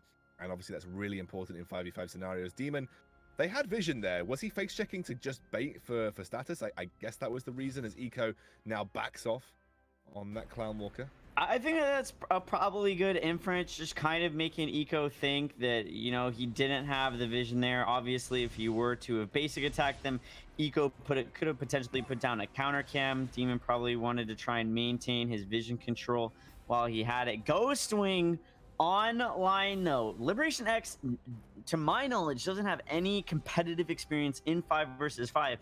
So if there's really room for Nova to flex as far as their experience goes, it would definitely be this game. Starting all over, his life ended, just absolutely obliterated. Great patience out of the side of Libex right there. And it was the long bait. It was making the team of the Nova think that there was no vision around that blue side because Demon face checked that Churnwalker, so he just thought there must be no vision there, and starting got baited into sitting in that position. A great execution blow by the team from Liberation X. And whilst this has all been good for them, and whilst the kills are even, the gold lead has been ticking up for Nova. They are 2,000 gold in the lead right now, Flash. Yeah, definitely the slow, methodical play. The kills are even. Nova taking the lead as far as objectives go. They took down that first turret. Ghost Wing still online. Not really any opportunities for either of these teams. And I actually don't even think either of these teams have great compositions for taking Ghost Wing super early. There's no high DPS heroes. They all take a little bit longer to come online. And they're really just a lot more sustain in the Vox, in the Varia, kiting back and forth. Eco, though, on this Churnwalker, going to look to get chained up before this fight starts. Yeah, Eco has got that level 6. Amato does not. Starting actually uses that ultimate, cancels the animation with his B, and now they're looking for that fight. Mato overextended. There's the ultimate coming out, and finally, Grumpjaw, great afterburn onto Delphi. Delphi had to spit Status out, but spits it right into his killing range, and Status now churns that ultimate. In the meantime, though, Struth has gone man mode, dives in onto the glaive and gets the kill there. Right now, it is 2-0 for Nova. Liberation X might not be able to contest this Ghost Wing if that is what Nova are going to go for. Yeah, even though Truth on this Vox went really low at the start of the fight, the Serpent's Mask and update 3.6 is so strong, definitely shaping to be really the core meta item on a lot of these weapon power heroes. Definitely enabled him to sustain regen quite a bit throughout this fight. Nova gonna go ahead, pick up the first Ghost Wing of the game. Now they need to use this buff to their advantage and continue to extend their lead. Delphi takes away those doubles, and he does back out here. Has got some cooldown reduction with the Storm Crown and another chronograph working towards the Aftershock, so he's going to have that A on a very low cooldown, increasing his mobility. And yeah, you're right, Serpent's Mask Vox. It is kind of the standard build, which is why I was surprised in the last series to see Voxes going for Poison Shiv. Now, Poison Shiv is obviously necessary when going up against lots of heals, but because of, like you said, the addition of Spellfire, it's not a must-have item like it was on 3v3. Like in 3v3, if there was any heals, it just was a must-have item because there was no CP equivalent. But there is a CP equivalent now, meaning that you can be a bit more varied. And the fact that Poison Shiv is kind of trash. Sam gets destroyed, blown up, left, right, and center. Status now stuck in no man's land, and this should be cleanup squad coming through. He can jump over the wall, but Delphi's ready for it. Yep, he is, and he is going to follow up onto Status. Good boots by Eco. Make sure Status not getting out of there. Rona, definitely showing why she doesn't quite have a place in this meta. Status playing against ranked Q players, not the same as playing against Nova. Nova knows exactly how to execute. Ediol going to be stealing away this weapon power buff. Going to be something that, Status probably wishes he could have back, but nothing you could do about it at this point. Nova definitely just flexing up in this top lane, going straight onto the turret, even though it has a barrier. And Liberation X on the back foot. Yeah, and right now, this is Nova flexing, like you said. They're going to go aggressive. That's going to be a kill onto Sam, and Liberation X now are clamoring in their jungle to try and head towards that top lane where another turret goes down. Right now, a 4 versus 5.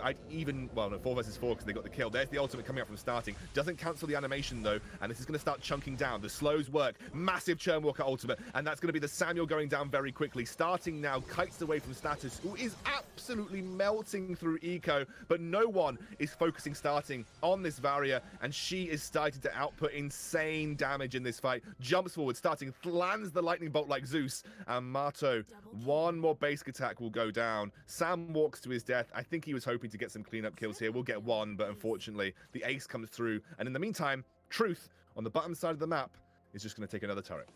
Sam on Glaive basically died twice in that series. He died once just before it started, went back, and he did pick up a kill, but dying on the backside of it as well. Meanwhile, Truth on this Vox in the back lane wasn't a part of any of that whatsoever. He's going to get a turret for himself, and being uncontested, sitting at 4-0-1, absolutely commanding lead as far as CS goes. He has got to be feeling really good about that one. Yeah, I mean, absolutely no kidding. Status is on 23. Sam's on 37, though, I suppose, but then you look at Edial, and he's on 52. I mean, this is just a massive CS lead right now. Main portion of that gold is going to be landing in CS, I think, at this point, for as well as turrets for Nova. Also, you got to point out that if you were to pick 2 carries that Rona does awfully against, I would say Varia and Vox are 2 carries high up on that list. Too much mobility for these carries for Rona to chase, and once she's used that gap closer, she really doesn't have much else in the tank to chase down these highly mobile carries. Couldn't agree with you more, and I actually think Churnwalker is one of the best captains for playing against Rona. Being able to stun her when she dives in, pull her back, pull her off of, you know, the enemies that she's trying to red mist on top of. Super, super strong and very effective. Ooh, look at this. Truth still going aggressive here. And this is just another Churnwalker ultimate that's going to land a kill. Churn will actually pick that up. The minions will now draw aggro from the turret, and there should be another tier 2 turret take. In the meantime, Sam and Status are going to get their first turret of the game in that top side of the map, but they bled so much for it across the rest of the map that it's really not one of those things that you can call worth for. I definitely agree. I think that they might even look for the tier 2, but that really opens up the map for Nova to just go on a Ghost Wing. And with Black Claw online right now, that's probably not a trade that, you know, you're going to be happy about. Like, sure, you got the gold, but giving up the Ghost Wing buff with Black Claw online, that's going to give Nova a huge advantage, and they are now in a great position to just be able to flex, you know, the almost 7k gold lead that they've amounted at this point. But, you know, Truth on this Fox, he's not playing with his team too much. He's split here a little bit. It's one-on-one against the Reza, but the rest of the team on the other side of the map, I don't know if necessarily that's the right decision, if you will. I think that Fox is so good in these team fights because he is so mobile that he can have a much larger impact. But maybe after he picks up his weapon buff, he'll rotate up in that direction, and especially now that Nova has secured the Black Claw, this is the time to group. We'll have to wait and see what he decides to do. Looks like he wants to continue pressure in the side lane. Now, I usually would warn away from this when you have a Black Claw up and available. Actually, that's a lie. He's now going to head towards the mid lane. But I think with Truth being so strong, like, he can 1v2. So even if resources are pulled towards him, he's still going to get pressure in that side lane. The minions are actually doing it for him, so that's why he's going to join up here. And it's going to be an all-or-nothing fight, I think, for LiberationX at this point. They have to kind of all in and get that burst damage onto starting and onto Truth. Absolutely. They're going to start sieging down this turret. It's gone down. Trespass into the base. Oh, but this is too much, I think, for LiberationX. The damage is just piling up right now. Truth literally frontlining as Vox, face tanking Arona, and gives absolutely no damns about it. Mato's now going to be on the list. That's Finn for breakfast, lunch, and dinner. And it is going to be the Vein Crystal taking a beating. This should be the first game going over to Nova. Definitely a win that Nova can be very happy about. LiberationX, hey, for not having competed in a 5v5, putting 6 kills on the board, definitely respectable. Certainly many holes and area for improvement. drafting, definitely you need to set the tone from the get-go that you at least have a strategy or a plan. I don't think Rona's a part of that. I'd really like to see status on something else. Someone with a little bit higher skill cap, being one of the more experienced and mechanically skilled players on his team that he could really use to his biggest advantage. Yeah, we'll see what the desk have to say about that as we throw back over to them. Nova Esports managing to push that one to a victory in the end, but it has to be said, at the very start of the game, LiberationX were taking it to them. They were trading 1 for 1, they were going very even. Then there was a point, I think it was about 5 minutes into the game, where Nova just flicked a switch, and from that point on, LiberationX could do nothing. It was about the rotations. LiberationX's rotations and answering the ones that were coming out from, or more specifically, I should say, answering the rotations coming out from Nova were just not on point. There were multiple times where we saw one person from LiberationX defending a turret, and then 2 to 3, 4 members of Nova all of a sudden being at that turret, picking up the kill, and then taking the objective. And then the rest of LiberationX was rotating over to try and help prevent that push from going too much further. And it was just being late really on those rotations and not getting there in time to answer the movements that Nova was making. Yeah, absolutely. I really liked the Grumpjaw play we saw coming out from Nova as well. The ultimates being used to stop Rona building breaking point stacks. And if you can shut Rona down early in the fight, she can't really have much impact. She's all about the breaking point, stacking up and then destroying a team. But because she got eaten so early, she wasn't able to do that, and it meant that Nova could take those fights convincingly. Here's where we are in our Razor Phone bracket right now. We're in Group B. Vegetable Juice have already moved on into their quarterfinals. You can see we are there in Nova Esports versus LiberationX. And we'll see whether LibX are going to be able to even things up in this series, or whether this is going to be all about Nova Esports. And when we talk about LiberationX, we have to talk about what happened in week number 1 in our Rockstar Rewind. Yeah, LiberationX, there was a lot of question marks of, is this team going to be able to do anything in the VPL Summer Open? And obviously, a lot of people wanted to see them get through the play-in stage and get to the round of 16, but no one was really sure if they were going to be able to shake off the rust. It had been a while since this team had been together, but they were able to do so, and they did it pretty convincingly in their matchup in the play-in stage. But now, again, you win the play-in stage, and your prize is having to go up against one of the top 3 teams in all of America, and that's a tough task. Yeah, it definitely is. This is a difficult match for LiberationX. But before we jump into game number 2, let me just quickly remind you guys at home of the format we have here, brought to you by Poker Go. This is a 5-week tournament, and it is single elimination, which means if you lose your best of 3, you are going to be knocked out of the tournament. So this is definitely a brutal fight for the title of the best team in either Europe or North America. Yeah, absolutely. That's what it's all about. And not only that title, but also you can see the Dollar Shave Club prize pool, $5,000 per region up for grabs in the Summer Open. Yeah, absolutely. A lot on the line here for these guys. And Nova, definitely one of the forerunners, one of the favorites to try and fight for that first place $3,000 prize pool. It's about time that we start to pivot towards what's going to be happening in this game, because LiberationX, we saw them in the preseason, we saw them in week 1, sorry. They can look incredibly strong. What do you want to see from them in game number 2 here to see a bit of a better result than what we saw against Nova? Honestly, I don't think there's an issue with the draft. I think the draft was a perfectly acceptable draft.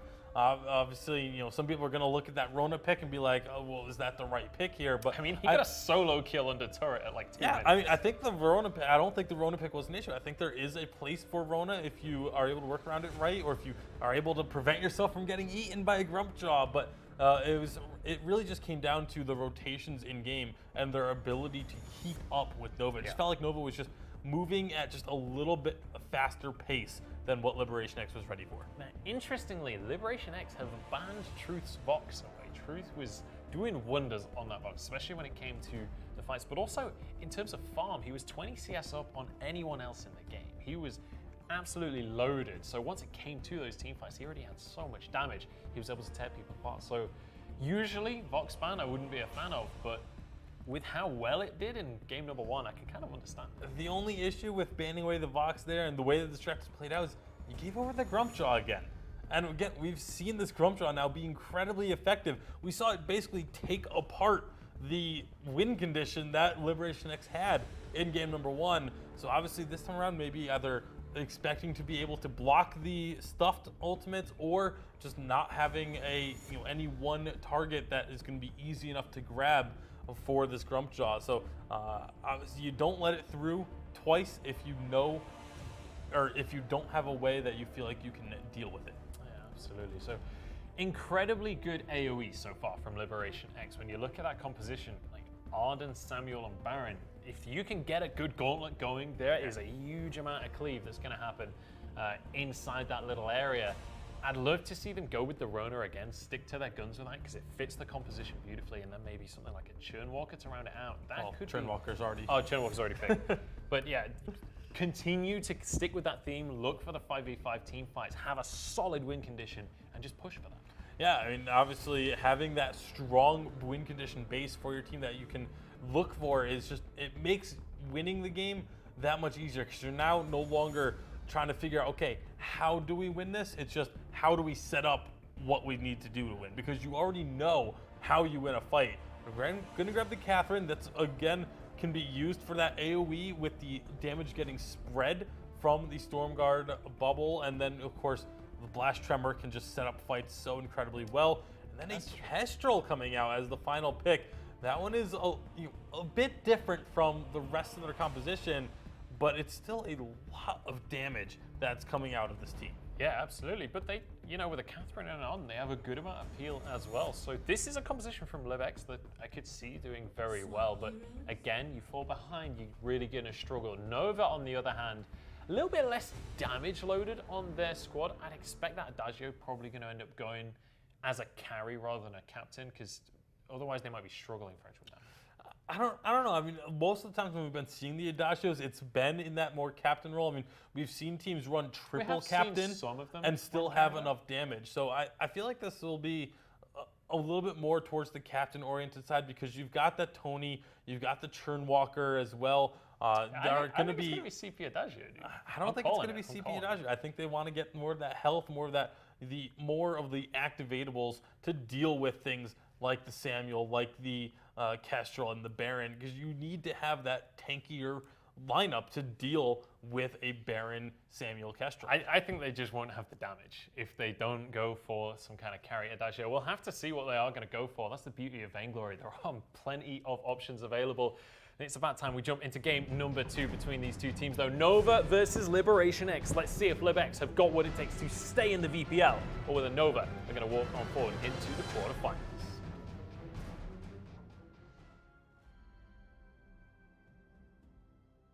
All right. Oh, sorry, buddy. You waited, so I was like, all right, I guess I'm taking it over. That's okay. Game number 2, Nova versus LibX. My brain was a bit slow. I registered it very quickly, and then I was like, oh no, it's all good, I'm good. Anyway, we are into this game 2 right now, and look, Flash, they changed things up. They've definitely changed things up, and status on his CP Kestrel is definitely something that when it was 3v3 meta, people would fear in some instances. So what do you make of this? Yeah, CP Kestrel, definitely another one of Status's signature heroes. Unfortunately, Kestrel, another one of the heroes that really, in my opinion, struggles in this meta. I expect him to have a very impactful early game, but with how tanky the meta is right now, I'm really concerned that Nova is just going to be able to ignore the splash damage and go straight onto Kestrel in the backlines. I mean, you have Maleen, Grumpjaw. They have abilities that they can just close the gap, get straight on to Kestrel, and make it really hard for her to be successful. I think also looking at this, and I think from LiberationX, what I've seen from them for the most part, they love their comfort heroes. Like, it's just heroes that they like playing and they think they're good at, without kind of putting too much pressure on the meta itself. Sam now in the back line.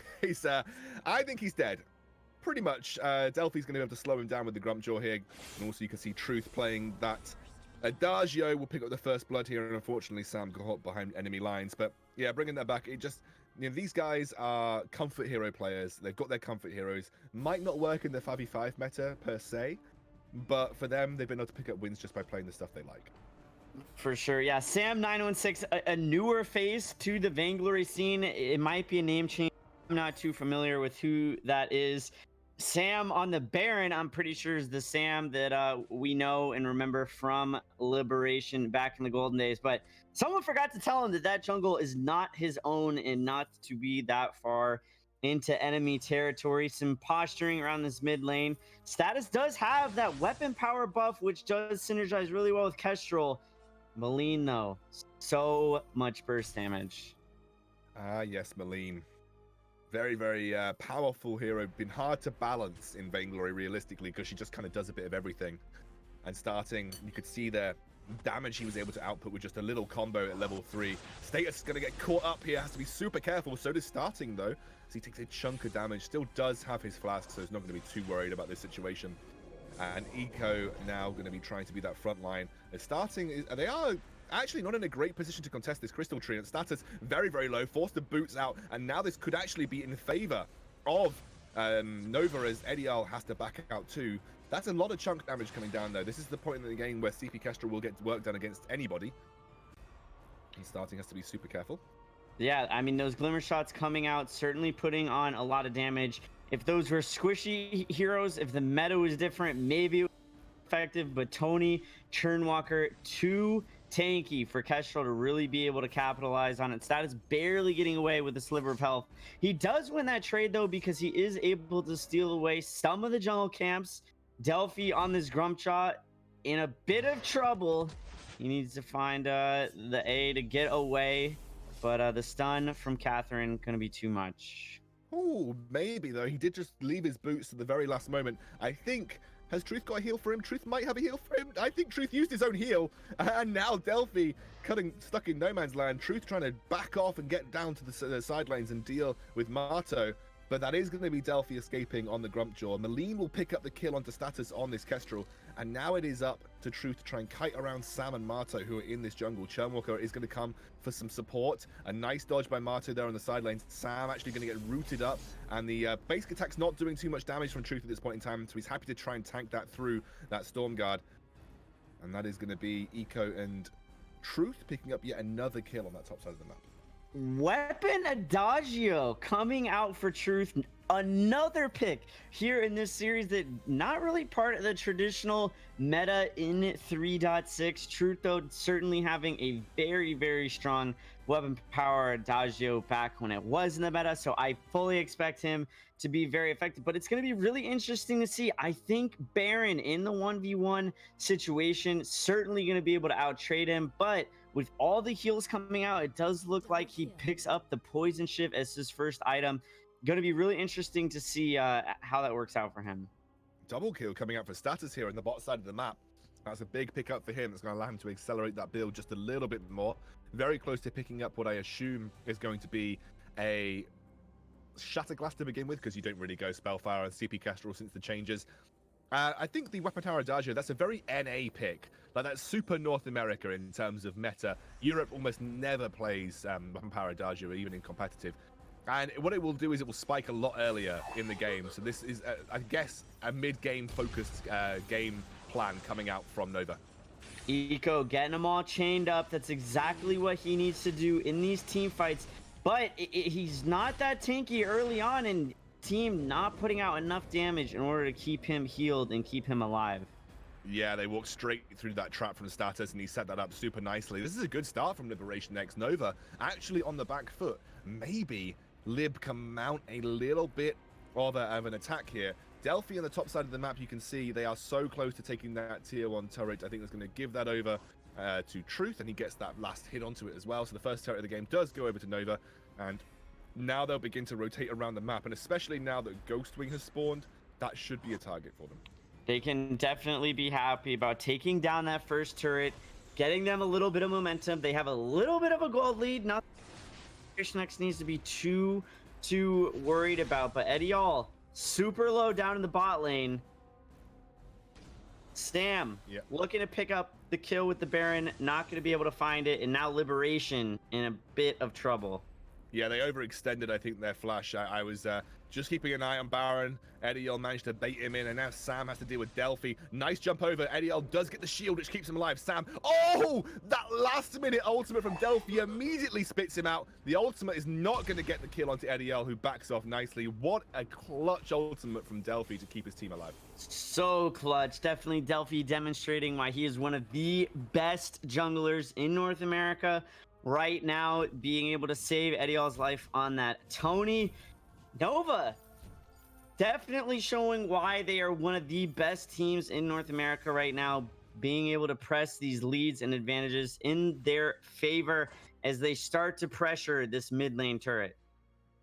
Yeah, and they are going to continue to siege onto that, starting now level 6 as well. Actually, a level behind this Samuel. D1 has had a pretty solid game so far at 0-0-2. Not only got any kills, but in general did not feeding as hard as he was in the previous game, and starting has got to deal with that level disadvantage. Eco takes the damage once more to the face. The one-shot, one kill. You're going to have to dodge out, but that's not going to be enough, and he's going to go down. Gauntlet a little bit overkill, in my opinion, but gets the job done, and that's going to be a kill onto Eco. They just need to convert it into something now, and I'm wondering if that's going to be Ghostwing.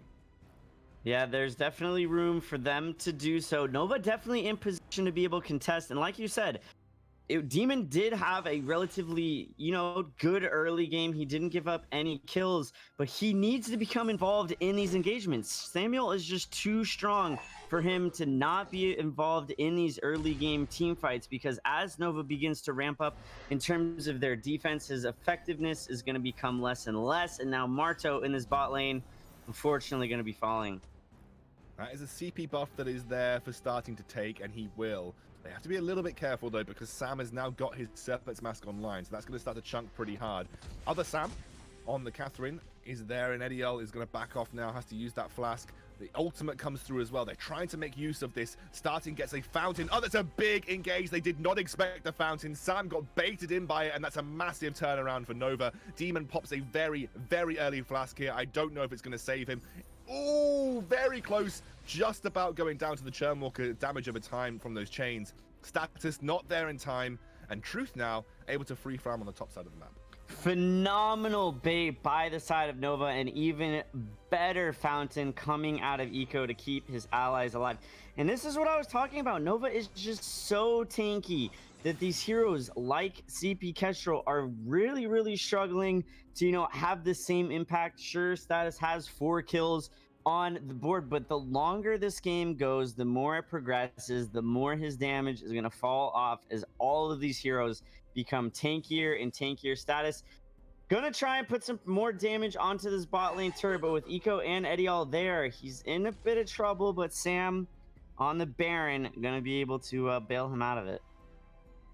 Indeed, and the one thing that doesn't concern me, but I will always want to keep my eye on, is that Truth is now sat on this top side of the map. A lot of action going down the bottom side, and he is one of those mid-game weapon power carries. Now, there is 2 schools of thought about what he's doing. He looks like he's just hard farming to hit item spikes and then come into the game around, 12, 13 minutes and start chunking people left, right, and center.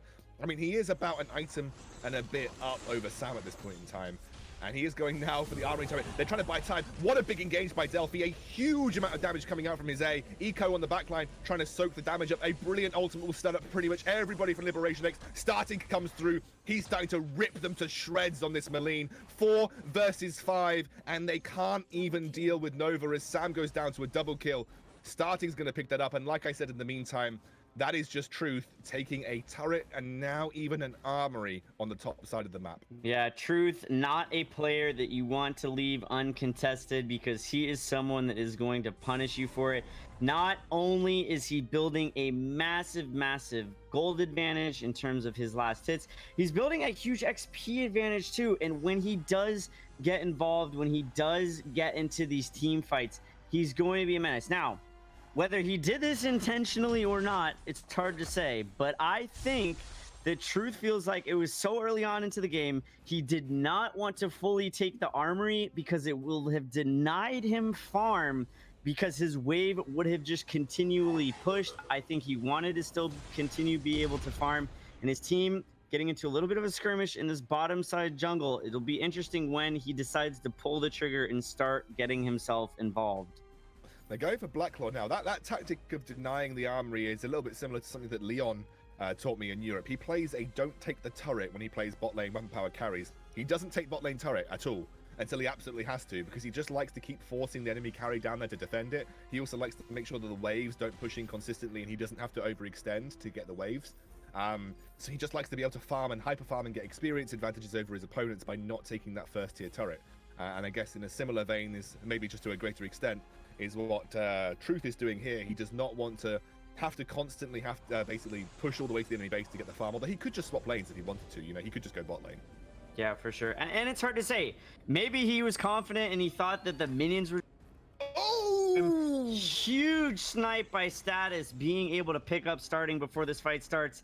Nova, though, very familiar with playing in 4v5. I don't know if that's going to phase them at all. No, Delphi now doing a lot of damage. Eco actually gets out of the fight with his ultimate. Delphi has to spit out Sam right in front of the Adagio, does manage to escape too. And actually something that we haven't said is just how far ahead Truth is in terms of damage right now. Huge damage coming out from Status. He picks up another one with a well-placed trap. Another ultimate coming through onto Edial. And I think Truth is going to go down here. Status doing some work on this CP Kestrel, but it just doesn't feel like it's enough, like you said. Starting now back in the fight. He is looking to do work, put pain down onto LiberationX, and with the Black Claw still pushing in, they're probably going to get 2 armories out of this at the very least. At the very least, I think that they are in a pretty decent position to be able to end. You see Tony picking up the boots. He's going to be coming back into this mix very, very soon. But is it going to be soon enough? I don't think so. I think this is probably going to have to be a small disengage, although saying that teleports boots left, right, and center. Everybody going for teleport boots as Eco comes in as well. Starting still there. No one dealing with Blacklaw. You could be right here. They could just be going strictly for an end here at 14 minutes. It is 3 versus 5 in this scenario. None of them are interested in taking the fight. They all want to end the game. The Vein Crystal's going to go down. And True and Nova take a 2-0 win over LiberationX. Phenomenal game knowledge by the side of Nova. They understood how healthy Blacklaw still was. They understood that they still had 2 armories down. That enables them to go straight on the Vein Crystal and allows them to take a clean 2-0 over LiberationX.